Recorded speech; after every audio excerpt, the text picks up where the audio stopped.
There's a specific phrase that Ukraine's own Deputy Prime Minister and Defense Minister Mykhailo Fedorov has used repeatedly this year to describe exactly what his country is trying to do to Crimea. And it is worth hearing in his own words before anything else, because it tells you precisely what this entire campaign is designed to achieve. Logistic lockdown. Not a single decisive strike. Not one bridge hit once that ends the story. A sustained, methodical campaign of medium-range strikes, specifically targeting the supply routes, fuel facilities, ammunition depots, command posts, and major transport corridors that link occupied Crimea to Russian-controlled territory. Hit again and again on a rolling, near-continuous basis throughout this entire year. On the 1st of August, that campaign reached 2 more railway bridges in a single overnight operation. The Syvash railway bridge near Chonhar and a second bridge near Vladyslavivka, both struck in the same coordinated strike, alongside a Russian naval drone facility, hit in the same operation. Stay with me, because I am going to walk you through the full documented pattern of railway bridge strikes across Crimea this year, what happened specifically on the 1st of August, how it connects to the much longer and more symbolically loaded history of the Kerch Bridge itself, and why isolating a peninsula by rail is a genuinely different and, in some ways, more consequential achievement than most coverage of individual bridge strikes tends to convey. Let me start with what happened most recently, because it anchors this entire story in confirmed current reporting. According to Ukraine's General Staff, confirmed on the 1st of August, Ukrainian Defense Forces carried out overnight strikes against multiple Russian military targets across occupied Crimea and southern Ukraine simultaneously, including 2 separate railway bridges used specifically for military logistics, along with a facility supporting Russian naval drone operations. The 2 bridges struck in that operation were the Syvash railway bridge near Chonhar, a location that has repeatedly appeared throughout this entire war as one of the handful of physical access points connecting Crimea to the Ukrainian mainland across the narrow isthmus separating the peninsula from Kherson region, and a second, separate railway bridge near the settlement of Vladyslavivka, further east on the peninsula itself. This was not a single, isolated strike against one target. It was a coordinated operation against 2 separate rail crossings plus a naval facility, executed in a single overnight window, reflecting exactly the kind of multi-target, simultaneous strike planning that has characterized this entire campaign throughout the year. Now let me walk you back through the documented history that led directly to this most recent operation, because the pattern across this year shows a level of sustained repetition that a single headline about one bridge cannot fully capture.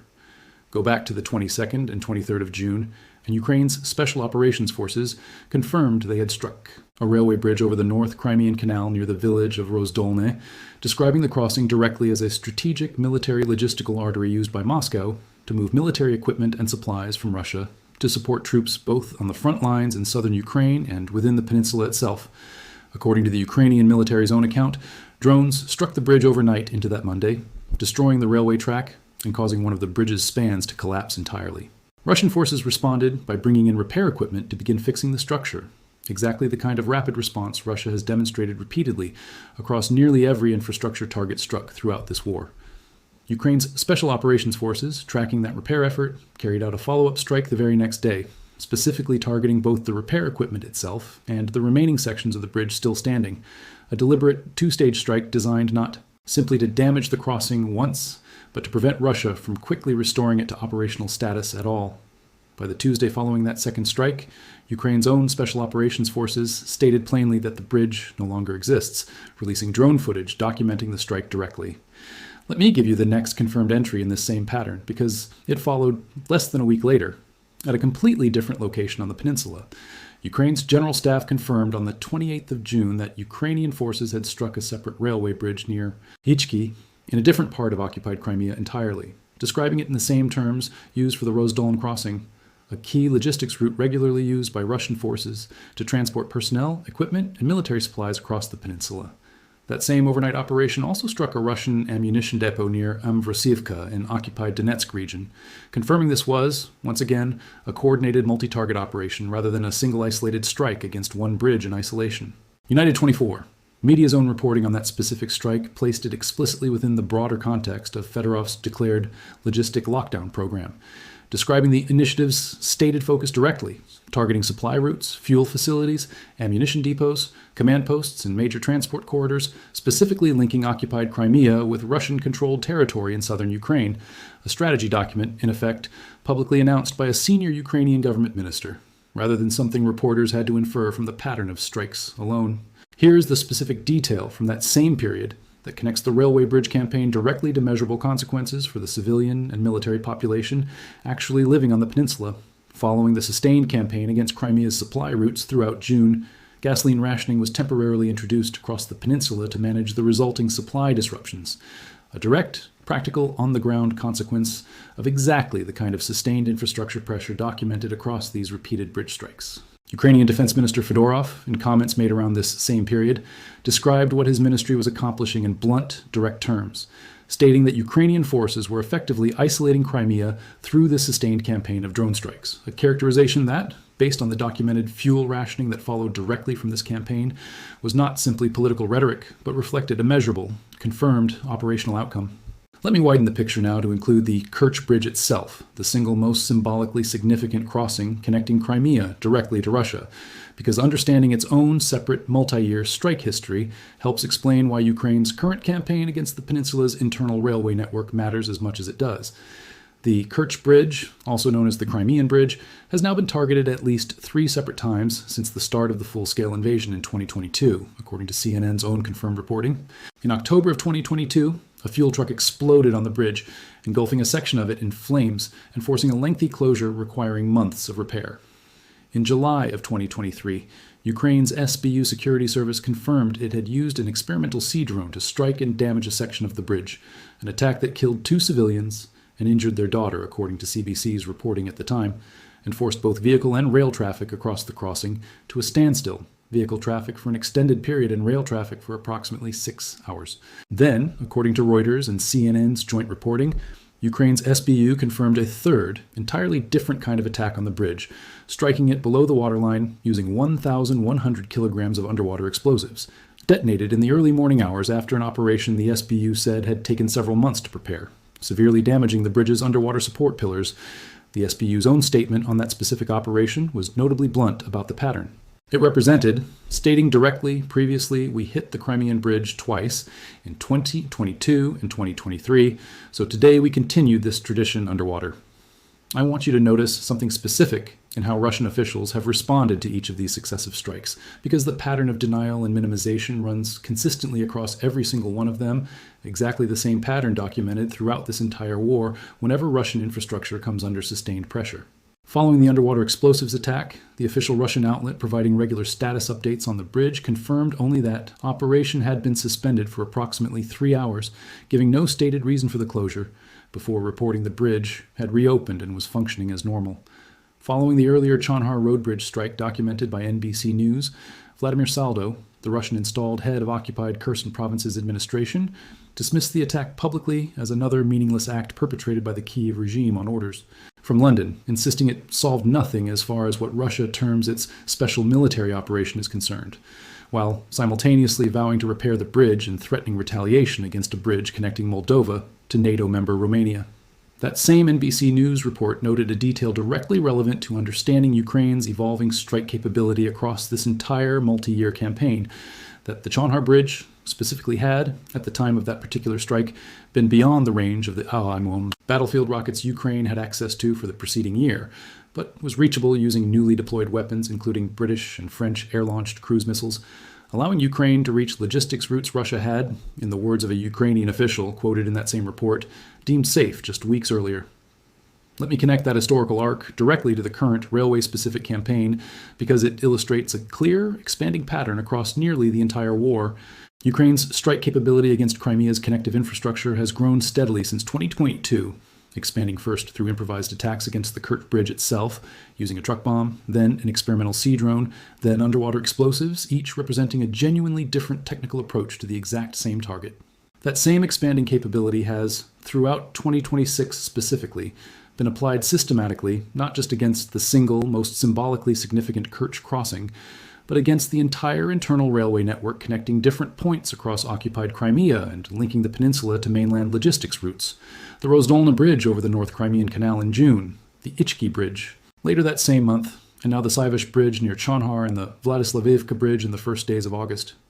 This is not a campaign focused on one dramatic, singular target.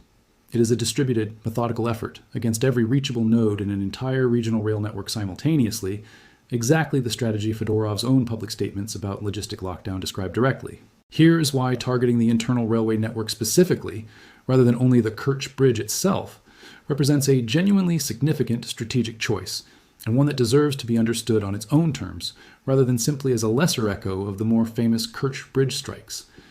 Even a fully intact Kerch Bridge, connecting Crimea to the Russian mainland, only solves half of Russia's logistics problem on the peninsula. Once supplies cross that bridge, they still need to move from the point of entry to wherever Russian forces are actually stationed, staged, or fighting from, across the peninsula's own internal road and rail network, and further onward into the parts of southern Ukraine that Russian forces have occupied beyond Crimea's own borders. A campaign that strikes internal railway bridges at Rozdolne and Ichki near Chonhar and near Vladyslavivka simultaneously with periodic strikes on the Kerch crossing itself is not simply attacking the entry point into Crimea. It is attacking the distribution network required to move anything that does successfully cross that entry point onward to wherever it is actually needed, a considerably more comprehensive approach to degrading Russia's overall logistics capability on the peninsula than focusing exclusively on any single crossing point alone. I want to be honest, in the way I have tried to be honest throughout every one of these breakdowns, about what this sustained railway bridge campaign has and has not accomplished, because claiming Russia now has nothing left to sustain its forces in Crimea would significantly overstate what the verified record actually supports. Russia retains the Kerch Bridge itself, repaired and reopened after each of the 3 documented strikes against it, continuing to carry both road and rail traffic despite everything documented above. Russia retains ferry crossing capacity across the Kerch Strait, used as a supplementary route when the bridge itself faces disruption. Russia retains overland road corridors connecting occupied Crimea to occupied territory in southern Ukraine's mainland regions, corridors that, while separately targeted throughout this same campaign, have not been eliminated entirely. What the verified record does show clearly, through the specific, repeated, documented strikes at Rozdolne, Ichki, Chonhar, and Vladyslavivka across just this year alone, layered on top of the 3-strike history against the Kerch Bridge itself stretching back to 2022, is a sustained, deliberate, publicly declared campaign, explicitly named and described by Ukraine's own defense minister, specifically designed to degrade every layer of Crimea's rail-based supply network simultaneously. A campaign that has already produced at least one measurable, confirmed consequence, temporary gasoline rationing on the peninsula, directly attributable to the disruption this exact strategy has caused. Let me give you the honest strategic significance of this pattern without inflating it past what the evidence supports. A peninsula connected to its supply base by a single, heavily defended, internationally famous bridge that gets struck once every year, or 2 produces dramatic individual headlines, but leaves Russia with predictable, manageable repair cycles between each incident. A peninsula whose internal railway network is being struck repeatedly at multiple separate points within weeks of each other throughout an entire year, alongside continued periodic pressure on the Kerch Bridge itself, faces a fundamentally different and more difficult problem. No single point of failure to defend intensively, but instead a distributed network of vulnerabilities that Russian air defense and repair crews have to monitor and respond to simultaneously across the entire peninsula, with no way to concentrate defensive resources around one obviously critical choke point the way Russia has been able to concentrate defenses, specifically around the Kerch Bridge itself throughout this war. Let me leave you with the picture that actually matters here, heading forward from the 1st of August strikes on the Syvash and Vladyslavivka bridges specifically. This is not a story about one bridge, struck once, that ends the story of how Russia supplies its forces in occupied Crimea. It is a story about a publicly declared Ukrainian strategy, Logistic Lockdown, executed methodically and repeatedly across an entire year against every reachable railway crossing on the peninsula, layered on top of a separate multi-year campaign against the Kerch Bridge itself, using 3 entirely different attack methods since 2022. Russia will keep repairing what it can, exactly as it has after every single one of these strikes, the Rozdolne Bridge patched and struck again the very next day, specifically to prevent that repair from succeeding, the Kerch Bridge itself reopened within hours after its most recent underwater strike. But the specific, sustained, distributed nature of this campaign, hitting multiple separate crossings within the same month, sometimes within days of each other, tells you something that no single bridge strike, however dramatic, could ever fully capture on its own. Crimea's rail network, the connective tissue that turns a single bridge crossing into an actual functioning supply chain reaching every Russian position across the peninsula,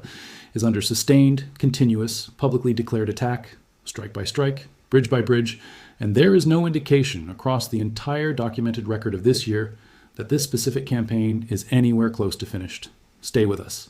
There's more to come.